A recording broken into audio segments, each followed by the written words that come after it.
구약통독 시즌 1 11차입니다. 11차는 출애굽기 19장부터 24장까지입니다.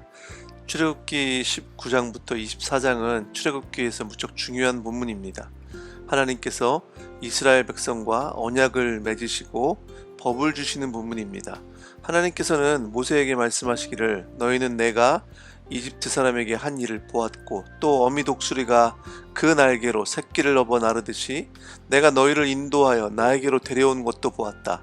이제 너희가 정말로 나의 말을 듣고 내가 세워준 언약을 지키면 너희는 모든 민족 가운데서 나의 보물이 될 것이다. 너희는 내가 선택한 백성이 되고 너희의 나라는 나를 섬기는 제사장 나라가 되고 너희는 거룩한 민족이 될 것이라고 말씀하십니다.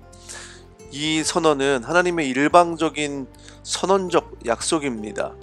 하나님과의 언약은 하나님과의 관계가 회복되고 하나님 나라 백성으로, 하나님 나라로 형성되는 것에 초점이 맞추어져 있습니다.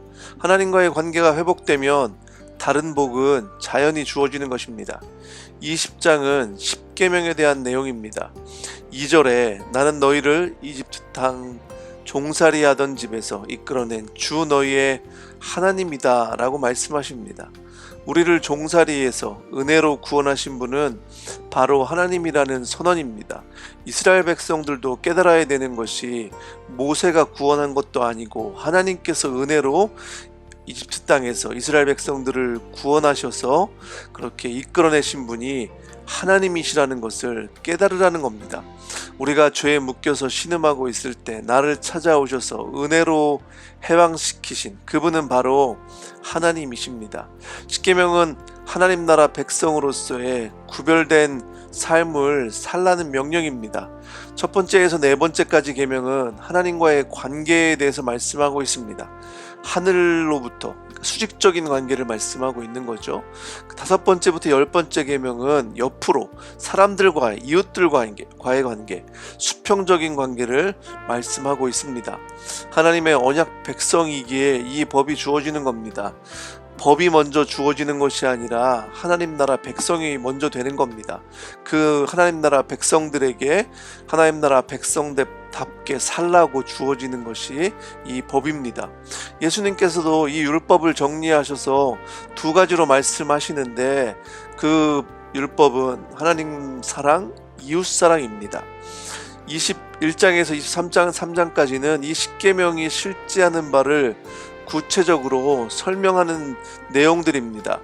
노예와 종에 대한 처우 문제들, 상해 보상과 형벌, 재산법, 성폭행, 타인들을 대하는 데 필요한 공정성, 안식년과 안식일에 대한 그 예배에 대한 부분들을 말씀하고 있습니다. 24장에서는 이 법에 대한 언약을 인준하는 그런 장면입니다. 모세는 송아지를 잡아서 그 피의 절반은 그릇에 담아놓고 절반은 제단에 뿌리고 나서 언약의 내용을 들고서 백성들에게 낭독합니다. 백성들은 주님께서 명하신 모든 말씀을 받들어 지키겠다고 약속합니다.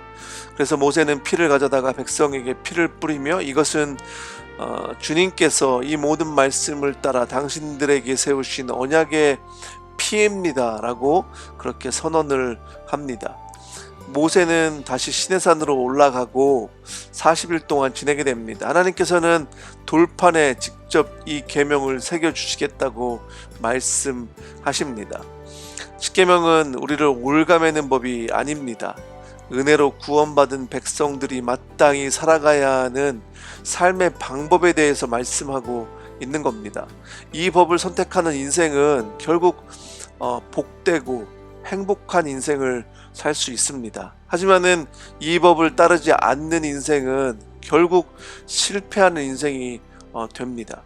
우리의 인생 가운데 우리의 인생이 하나님의 은혜로 구원받은 인생이며 또 하나님을 인정하는 삶이 행복한 삶인 것을 말씀을 읽는 가운데 깨닫는 그런 시간이 되시기를 바랍니다.